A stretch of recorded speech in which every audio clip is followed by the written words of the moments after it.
The man everyone mocked at the factory door, until they found out who he really was.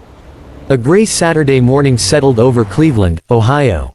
That kind of damp, cold morning where the sky looks like wet cement and the air smells like a mix of fresh bagels and a busted sewer line.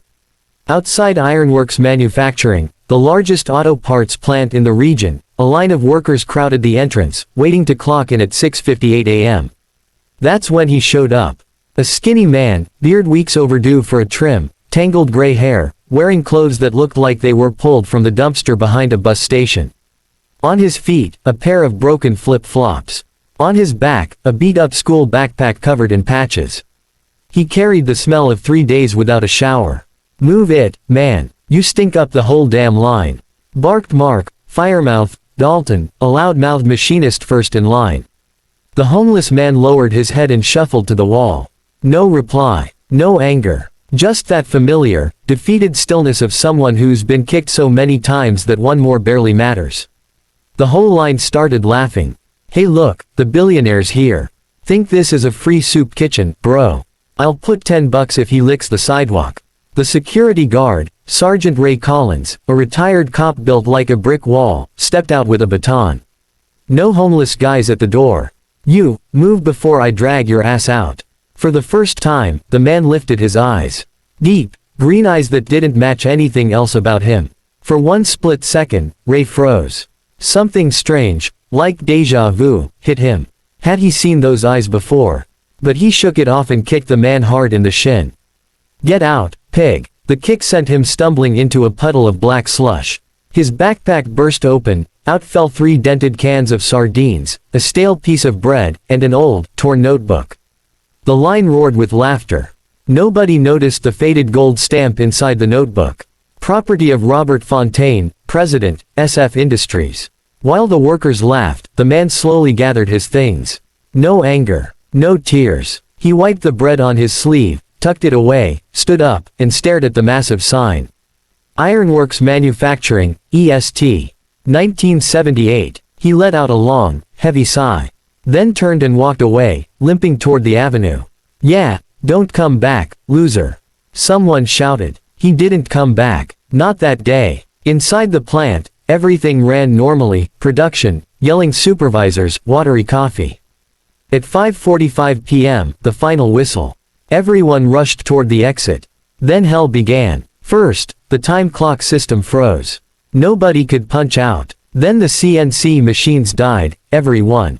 Lights flickered. Alarms blared. Everyone's phone buzzed at the same time. Deposit received. 1 cent. Sender, Divine Justice Inc. Everyone thought it was a prank. Until the big lobby screen, normally showing birthday messages, lit up. And there he was. The homeless man. But not homeless anymore. Clean shaven. Hair neat. Wearing a navy suit and a Patek Philippe glistening on his wrist. Behind him, a gorgeous conference room overlooking downtown Cleveland. "Good evening, employees," he said in a calm, deep voice, the voice of old money America. "My name is Robert Fontaine.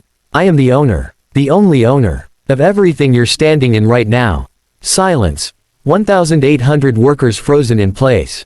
42 days ago, I ran an experiment. I wanted to know who deserved to remain in the company my father built with his bare hands. So I left my mansion. Fired my security, drivers, and pilots. Dressed in rags. Lived under a bridge. Ate charity food. Begged outside the East Side Market. His smile tightened. "And this morning, you kicked me. Literally. I stood at the door of my plant, just trying to come inside, and you treated me worse than a stray dog." Sergeant Collins was pale, shaking. "As of now, IronWorks Manufacturing is closed. Gates locked. Nobody enters, nobody leaves until further notice. Tomorrow at 8 a.m., all 1,800 of you will meet with me one by one. And we'll talk about humility, gratitude, and what happens when you spit on the very hand that fed you." The screen shut off. The main gate slammed shut. 1,800 people suddenly realized they had just assaulted their own boss. Emergency lights glowed red. No cell signal, someone had activated a jammer. Machines silent. Only the sound of someone's muffled crying. In the cafeteria, panic groups formed. "I only laughed. I didn't hit him," sobbed a woman from packaging. I nudged his shoulder telling him to move. Does that count as assault? Asked a forklift operator. Sergeant Collins sat in a corner, trembling, staring at nothing. The baton still in his hand, now useless. He remembered. Oh, he remembered. Back in 1998, when Mr. Fontaine would fly in every Saturday to inspect the line. He used to pay for scholarships, medical bills, Christmas bonuses. How had Ray forgotten that face? At 10:17 p.m., the speakers crackled. You hungry? Robert's voice echoed coldly. Thirsty. Need to pee. Good. Now imagine doing that every day. For a month. Not knowing if you'll eat tomorrow. Silence. But I'm fair. You'll get exactly what I had. A truck backed up outside. Workers threw 180 cans of sardines and 180 stale rolls over the fence like scraps. Chaos erupted. People fought over cans. Some gagged at the smell. Some hid the bread in their pockets, crying. At 1 a.m., the screen lit again. A video from 1985. Young Robert, his father, George Fontaine, speaking. This plant isn't mine. It belongs to those who sweat inside it. If you work here, you'll always have dignity. Then modern footage, layoffs, crying families, workers selling belongings to buy medicine. Final message in red letters. You forgot who the owner was. I came back to remind you. At 4 a.m., lights returned. Gates opened. A robotic voice. You may leave. Tomorrow, 8 a.m. sharp. Those who don't show are fired and sued. Sleep well. Nobody slept. Homes across Cleveland spent the night awake. Wives crying, husbands shaking, kids eavesdropping from behind doors. Some packed bags to flee. Some tried to file police reports for mass kidnapping. The officer laughed. You wanna sue your own boss. Good luck. The tribunal. The next morning, the plant was unrecognizable. The floor was arranged like a courtroom. A long mahogany table. A tall leather chair behind it. Rows of plastic chairs, 1,800 of them. On each one, a sealed envelope. Robert arrived. Gray suit. Blood-red tie. 2 lawyers. And a priest. No one understood the priest. Sit, he ordered. 1,800 chairs screeched at once. In your envelope is exactly what you did or said yesterday. Cameras, audio, witnesses. Nothing escapes. He began. One by one, he called names. Mark Dalton, machinist, 8 years. You were the first to insult me. Told me I smelled. You laughed when they kicked me. You're fired. Mark dropped to his knees, begging. Security dragged him out. Sergeant Ray Collins, security, 26 years. You kicked me. Hard. I hired you myself in 98. Your kid needed therapy, I paid for it. And you kicked me. Fired. Then came the unexpected. Mary Johnson, cleaning staff, 14 years. A 58-year-old black woman stood, trembling. Mary, you remember me? She gasped. I remember you. On October 12th, I sat outside St.